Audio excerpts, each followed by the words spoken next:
ਅੱਜ ਅਸੀਂ ਗੱਲ ਕਰਾਂਗੇ ਸਟੀਵਨ ਆਰ ਕੋਵੀ ਦੀ popular book the 7 habits of highly effective people ਦੇ ਵਿੱਚ ਦੱਸੀ 4th habit think win win ਦੇ ਬਾਰੇ। ਕੰਪੀਟੀਸ਼ਨ, ਮੁਕਾਬਲਾ ਜਾਂ ਪ੍ਰਤੀਯੋਗਿਤਾ ਇੱਕ ਐਸੀ ਵਿਚਾਰਧਾਰਾ ਹੈ ਜਿਹਦੇ ਬਾਰੇ ਅਸੀਂ ਰੋਜ਼ ਹੀ ਆਪਣੀ ਜ਼ਿੰਦਗੀ ਦੇ ਵਿੱਚ ਸੁਣਦੇ ਆਉਂਦੇ ਹਾਂ।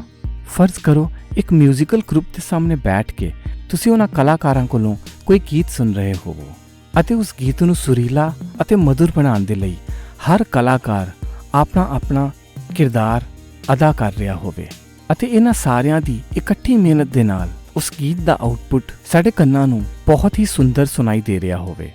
ਹੁਣ ਇਸੇ ਵਿਚਾਰ ਦੇ ਅੰਦਰ ਜਰਾ ਇਹ ਵੀ ਸੋਚ ਕੇ ਦੇਖੋ ਕਿ ਜੇਕਰ ਇਹ ਸਾਰੇ ਕਲਾਕਾਰ ਇੱਕ ਦੂਸਰੇ ਦੇ ਨਾਲ ਮੁਕਾਬਲਾ ਕਰਨ ਲੱਗ ਜਾਣ, ਇੱਕ ਦੂਸਰੇ ਨੂੰ ਬੀਟ ਕਰਨ ਲੱਗ ਜਾਣ, ਇੱਕ ਦੂਸਰੇ ਨਾਲ ਕੰਪੀਟ ਕਰਨ ਲੱਗ ਜਾਣ ਤੇ ਇਸ ਗੀਤ ਦਾ ਆਊਟਪੁੱਟ ਕੀ ਹੋਏਗਾ? ਤੁਹਾਨੂੰ ਇਹ ਅਨੁਭਵ ਹੋਏਗਾ ਇਹ ਗੀਤ ਮਧੁਰਤਾ ਰਹਿਤ ਹੋ ਗਿਆ ਹੈ, ਇਹ ਗੀਤ ਅਸ਼ਾਂਤੀ ਭਰਿਆ ਹੈ, ਪੂਰੀ ਤਰ੍ਹਾਂ ਸਟ੍ਰੈਸਫੁਲ ਹੈ ਅਤੇ ਇਹ ਗੀਤ ਇੱਕਦਮ ਜੀਵਨ ਵਿਹੀਨ ਸੁਣਾਈ ਦੇਗਾ ਅਤੇ ਆਪ ਜੀ ਉਸ ਗੀਤ ਨੂੰ ਜ਼ਿਆਦਾ ਦੇਰ ਸੁਣਨਾ ਪਸੰਦ ਹੀ ਨਹੀਂ ਕਰੋਗੇ। ਕੁਝ ਇਸ ਗੀਤ ਜੈਸਾ ਹੀ ਵਾਪਰ ਰਿਹਾ ਹੈ ਸਾਡੀ ਜ਼ਿੰਦਗੀ ਦੇ ਨਾਲ ਵੀ। ਜਦੋਂ ਦਾ ਇਹ ਮੁਕਾਬਲਾ, ਪ੍ਰਤੀਯੋਗਿਤਾ ਜਾਂ ਕੰਪੀਟੀਸ਼ਨ ਦੀ ਵਿਚਾਰਧਾਰਾ ਨੇ ਸਾਡੀ ਜ਼ਿੰਦਗੀ ਦੇ ਅੰਦਰ ਘੇਰਾ ਕੀਤਾ ਹੈ, ਸਾਡੀ ਜ਼ਿੰਦਗੀ ਵੀ ਸਵਾਦਹੀਨ ਹੋ ਚੁੱਕੀ ਹੈ, ਜੀਵਨਹੀਨ ਹੋ ਚੁੱਕੀ ਹੈ ਅਤੇ ਹਰ ਚੀਜ਼ ਸਿਰਫ ਫੋਕਸ ਕਰਦੀ ਹੈ ਇੱਕ ਦੂਸਰੇ ਨੂੰ ਹਰਾਉਣ ਦੇ ਲਈ। ਹੁਣ ਜੇਕਰ ਅਸੀਂ ਇਸ ਤਸਵੀਰ ਤੇ ਨਜ਼ਰ ਪਾਈਏ ਤੇ ਸ਼ੁਰੂਆਤੀ ਦੌਰ 'ਚ ਸਾਨੂੰ ਇਹ ਨਜ਼ਰ ਆ ਰਿਹਾ ਹੈ ਇਹ ਦੋ ਮੈਂਬਰਸ ਦੇ ਵਿੱਚ ਦੇ ਪ੍ਰਤੀਯੋਗਿਤਾ ਜਾਂ ਕੰਪੀਟੀਸ਼ਨ ਦੇ ਬਾਰੇ ਤਸਵੀਰ ਨੂੰ ਦਰਸਾਇਆ ਜਾ ਰਿਹਾ ਹੈ, ਜਿਹਦੇ ਵਿੱਚ ਇਹ ਦੋਨੋਂ ਇੱਕ ਦੂਸਰੇ ਨੂੰ ਹਰਾਉਣਾ ਚਾਹੁੰਦੇ ਹਨ। ਪਰ ਉਸ ਦੇ ਵਿੱਚ ਨਾਕਾਮਯਾਬ ਹੁੰਦਿਆਂ ਅੱਗੇ ਚੱਲ ਕੇ ਇਹਨਾਂ ਦੋਨਾਂ ਨੇ ਆਪਸ 'ਚ ਵਿਚਾਰ ਕੀਤੀ ਹੈ, ਸਵੈ ਪੜਚੋਲ ਕੀਤੀ ਹੈ ਅਤੇ ਇਸੇ ਤਸਵੀਰ ਦੇ ਅੰਦਰ ਅੱਗੇ ਚੱਲ ਕੇ ਇਹ ਨਜ਼ਰ ਆਉਂਦਾ ਹੈ ਕਿ ਇਹ ਦੋਨੋਂ ਹੀ ਵਿਨਰਸ ਬਣਦੇ ਹਨ। ਆਪਣੇ ਆਪ ਦੀ ਸਵੈ ਪੜਚੋਲ ਤੋਂ ਬਾਅਦ, ਆਪਣੀ ਇੰਟਰੋਸਪੈਕਸ਼ਨ ਤੋਂ ਬਾਅਦ ਇਹ ਦੋਨੋਂ ਹੀ ਵਿਨਰਸ ਬਣ ਕੇ ਨਿਕਲਦੇ ਹਨ। ਪੁਰਾਣੀਆਂ 3 ਹੈਬਿਟਸ ਦੇ ਵਿੱਚ, ਜਿੱਥੇ ਕਿ habit 1 B proactive, habit 2 begin with the and in mind ਅਤੇ ਹੈਬਿਟ 3 ਪੁੱਟ ਫਰਸਟ ਥਿੰਗ ਫਰਸਟ ਦੇ ਵਿੱਚ ਅਸੀਂ ਇਹ ਵਿਚਾਰਿਆ ਸੀ ਕਿ ਸਾਨੂੰ ਪ੍ਰਾਈਵੇਟ ਵਿਕਟਰੀ ਦੀ ਜ਼ਰੂਰਤ ਸਭ ਤੋਂ ਪਹਿਲਾਂ ਪਏਗੀ ਅਤੇ ਅਗਲੀਆਂ ਇਹਨਾਂ 3 ਹੈਬਿਟਸ ਦੇ ਵਿੱਚ ਅਸੀਂ ਗੱਲ ਕਰ ਰਹੇ ਹਾਂ ਪਬਲਿਕ ਵਿਕਟਰੀ ਦੇ ਬਾਰੇ।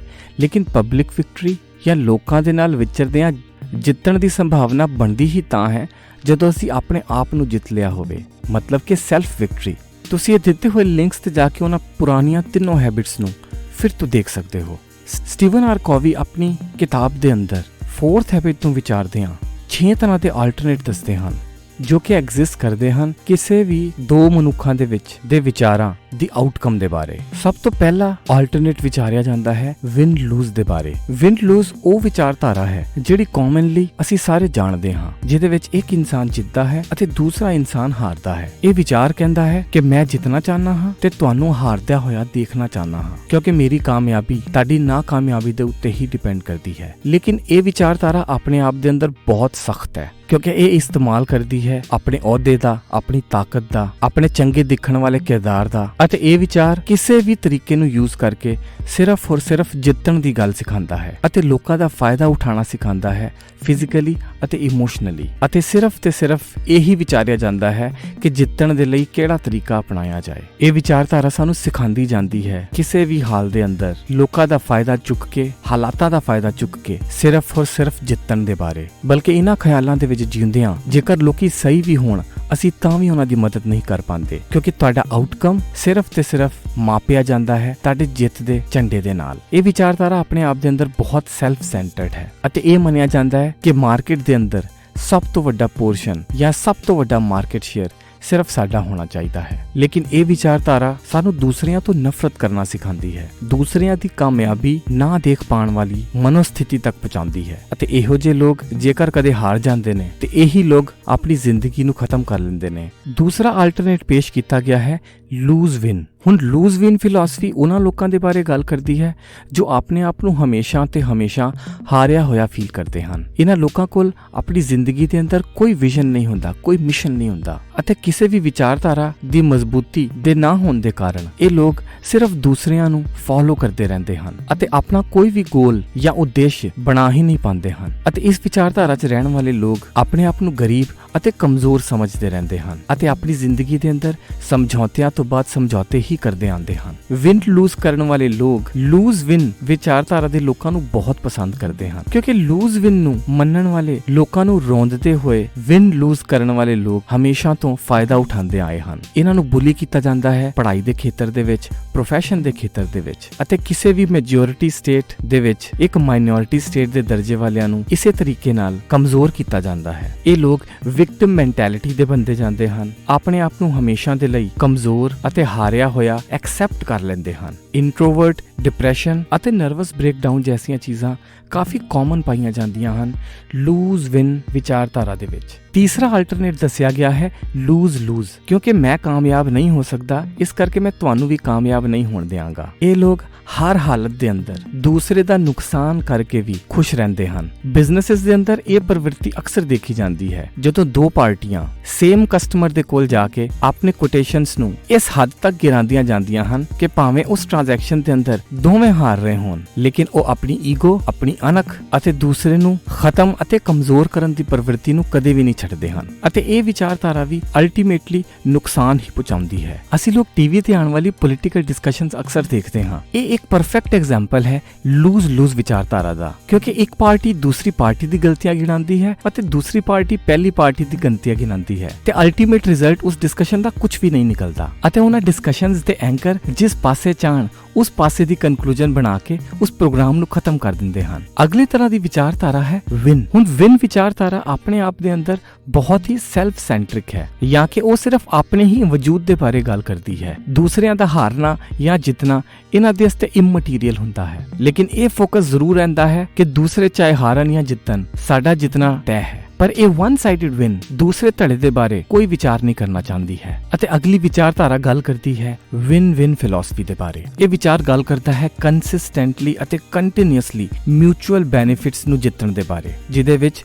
ਦੋਨੋਂ ਧੜੇ ਜਿੱਤਣੇ ਚਾਹੀਦੇ ਹਨ। ਇਸ ਦੇ ਵਿੱਚ ਕੀਤੇ ਗਏ ਨਿਰਣੇ ਅਤੇ ਖਿਆਲ ਦੋਨਾਂ ਪਾਰਟੀਆਂ ਦੇ ਲਈ ਫਾਇਦੇ ਦਾ ਸੌਦਾ ਹੋਣੇ ਚਾਹੀਦੇ ਹਨ ਅਤੇ ਦੋਨੋਂ ਧੜੇ ਇਸ ਖਿਆਲ ਤੋਂ ਬਾਅਦ ਖੁਸ਼ ਰਹਿਣੇ ਚਾਹੀਦੇ ਹਨ। ਇਹ ਗੱਲ ਕਰਦੀ ਹੈ ਕੋਆਪਰੇਸ਼ਨ ਦੇ ਬਾਰੇ, ਨਾ ਕਿ ਕੰਪੀਟੀਸ਼ਨ ਦੇ ਬਾਰੇ। ਇਨਫੈਕਟ ਇਸ ਵਿਚਾਰਧਾਰਾ ਦਾ ਇਹ ਮੰਨਣਾ ਹੈ ਕਿ ਦੁਨੀਆ ਦੇ ਅੰਦਰ ਅਬੰਡੈਂਸ ਐਗਜ਼ਿਸਟ ਕਰਦਾ ਹੈ, ਮਤਲਬ ਕਿ ਚੀਜ਼ਾਂ ਬਹੁਤਾਤ ਦੇ ਵਿੱਚ ਹਨ। ਉਹ ਆਪਣਾ ਅਲੱਗ ਹੀ ਰਸਤਾ ਅਤੇ ਆਪਣੀ ਅਲੱਗ ਹੀ ਰਾਹ ਬਣਾਉਂਦੇ ਹਨ, ਜਿਹਦੇ ਵਿੱਚ ਕਿਸੇ ਦੇ ਨਾਲ ਕੰਪੀਟ ਨਹੀਂ ਕਰਦੇ ਬਲਕਿ ਆਪਣੀ ਹੀ ਇੱਕ ਰਾਹ ਬਣਾਉਂਦੇ ਹਨ, ਆਪਣੀ ਹੀ ਇੱਕ ਮਾਰਕੀਟ ਕ੍ਰੀਏਟ ਕਰਦੇ ਹਨ। ਆਪਣੇ ਨੀਸ਼ ਦੇ ਉੱਤੇ ਕੰਮ ਕਰਦੇ ਆ ਉਹ ਆਪਣੀ ਖੁਦ ਦੀ ਹੋਂਦ ਬਣਾਉਂਦੇ ਹਨ ਅਤੇ ਐਗਜ਼ਿਸਟਿੰਗ ਮਾਰਕੀਟ ਨੂੰ ਇਹ ਕੋਈ ਲਿਮਿਟੇਸ਼ਨ ਨਹੀਂ ਮੰਗਦੇ ਹਨ, ਬਲਕਿ ਇਹ ਮਾਰਕੀਟਸ ਨੂੰ ਐਕਸਪੈਂਡ ਕਰਦੇ ਹਨ। ਅਤੇ ਇੱਕ ਇਨਸਾਨ ਦੀ ਜਿੱਤ ਕਿਸੇ ਦੂਸਰੇ ਇਨਸਾਨ ਦੇ ਹਾਰ ਦੇ ਨਾਲ ਤੈਅ ਨਹੀਂ ਕੀਤੀ ਜਾਂਦੀ ਹੈ, ਬਲਕਿ ਇਹ ਦੋਨੋਂ ਧੜਿਆਂ ਨੂੰ ਜਿਤਾਉਣ ਦੇ ਬਾਰੇ ਗੱਲ ਕਰਦੀ ਹੈ। ਇਸ ਦੇ ਫਾਇਦੇ ਵੀ ਲੌਂਗ ਟਰਮ ਹੁੰਦੇ ਹਨ, EMPLOYEES ਵੀ ਕਮਿਟਡ ਰਹਿੰਦੇ ਹਨ, ਲੇਬਰ ਵੀ ਕਮਿਟਡ ਰਹਿੰਦੀ ਹੈ ਅਤੇ ਪਰਸਨਲ ਰਿਲੇਸ਼ਨ ਦੇ ਵਿੱਚ ਉਹ ਰਿਸ਼ਤੇ ਬਹੁਤ ਦੂਰੀ ਤੱਕ ਚੱਲਦੇ ਹਨ ਜਿਹੜੇ ਦੋਨੋਂ ਸਾਥੀਆਂ ਨੂੰ ਵਿਨ ਵਿਨ ਵਿਚਾਰਧਾਰਾ ਦੇ ਨਾਲ ਜੋੜਦੇ ਹਨ। ਇਸੇ ਦੇ ਨਾਲ ਟਰਸਟ ਪੈਦਾ ਹੁੰਦਾ ਹੈ,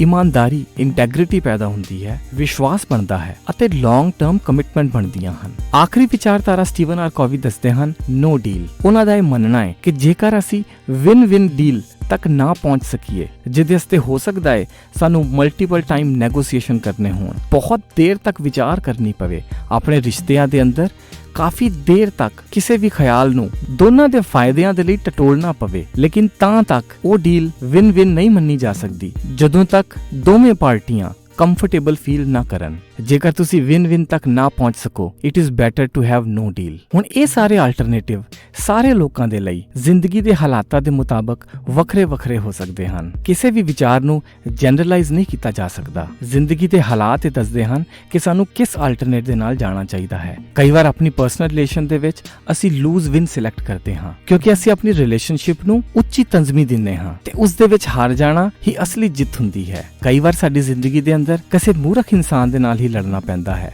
ਤੇ ਮੂਰਖ ਇਨਸਾਨ ਦੇ ਨਾਲ ਸਮਾਂ ਬਰਬਾਦ ਕਰਨ ਦਾ ਕੋਈ ਫਾਇਦਾ ਨਹੀਂ ਹੁੰਦਾ। ਅਸੀਂ ਬਾਣੀ 'ਚ ਵੀ ਪੜ੍ਹਦੇ ਹਾਂ ਮੂਰਖੇ ਨਾਲ ਨਾ ਲੁੱਝੀਏ। ਕਈ ਵਾਰ ਜਦੋਂ ਆਪਣੇ ਬੱਚਿਆਂ ਨੂੰ ਭੈੜੀਆਂ ਆਦਤਾਂ ਤੋਂ ਬਚਾਉਣ ਦੀ ਗੱਲ ਕਰਨੀ ਹੋਵੇ, ਉਸ ਵੇਲੇ ਅਸੀਂ ਵਿਨ ਫਿਲਾਸਫੀ ਨੂੰ ਮੰਨਦੇ ਹਾਂ, ਚਾਹੇ ਉਹ ਐਲਕੋਹਲ ਅਬਿਊਜ਼ ਹੋਵੇ, ਚਾਹੇ ਉਹ ਭੈੜੀ ਸੰਗਤ ਹੋਵੇ। ਉਹਨਾਂ ਤੋਂ ਬਚਾਉਣ ਦੇ ਲਈ ਅਸੀਂ ਦੂਸਰਿਆਂ ਦੀ ਪਰਵਾਹ ਨਾ ਕਰਦੇ ਹਾਂ, ਸਿਰਫ ਆਪਣੇ ਬੱਚਿਆਂ ਨੂੰ ਇਹ ਸਲਾਹ ਦਿੰਦੇ ਹਾਂ ਕਿ ਤੁਸੀਂ ਇਹ ਕੰਮ ਨਹੀਂ ਕਰਨੇ ਹਨ। ਅਤੇ ਹੁਣ ਅਖੀਰ ਦੇ ਵਿੱਚ ਜੋ ਸਾਡਾ ਟੌਪਿਕ ਸੀ ਵਿਨ ਵਿਨ ਫਿਲਾਸਫੀ, ਉਹ ਸਭ ਤੋਂ ਜ਼ਿਆਦਾ ਉੱਤਮ ਮੰਨਿਆ ਜਾਂਦਾ ਹੈ ਕਿਉਂਕਿ ਉਹ ਗੱਲ ਕਰਦਾ ਹੈ ਅਬੰਡੈਂਸ ਦੇ ਬਾਰੇ, ਮਤਲਬ ਕਿ ਚੀਜ਼ਾਂ ਬਹੁਤਾਤ 'ਚ ਐਗਜ਼ਿਸਟ ਕਰਦੀਆਂ ਹਨ। ਦੂਸਰੇ ਨੂੰ ਕੰਪੀਟ ਕਰਕੇ ਹਰਾ ਕੇ ਅੱਗੇ ਨਿਕਲ ਜਾਣ ਵਾਲੀ ਫਿਲਾਸਫੀ ਸਿਰਫ ਇੱਕ ਵਿਚਾਰਧਾਰਾ ਹੈ। ਵਿਨ ਵਿਨ ਫਿਲਾਸਫੀ ਗੱਲ ਕਰਦੀ ਹੈ ਕ੍ਰੀਏਟੀਵਿਟੀ ਦੀ, ਇਨੋਵੇਸ਼ਨ ਦੀ, ਆਪਣੇ ਮਾਰਕੀਟਸ ਨੂੰ ਐਕਸਪੈਂਡ ਕਰਨ ਦੀ, ਅਤੇ ਇਹ ਵਿਚਾਰਧਾਰਾ ਮੰਨਦੀ ਹੈ ਸਰਬੱਤ ਦੇ ਭਲੇ ਦੀ। ਆਈ ਐਮ ਸ਼ੋਰ ਆਪ ਜੀ ਨੂੰ ਇਹ ਸੀਰੀਜ਼ ਪਸੰਦ ਆ ਰਹੀ ਹੋਏਗੀ ਅਤੇ ਅੱਗੇ ਆਉਣ ਵਾਲੀ ਸੀਰੀਜ਼ ਨੂੰ ਆਪ ਇਸੇ ਤਰੀਕੇ ਫੋਲੋ ਕਰਦੇ ਰਹੋਗੇ।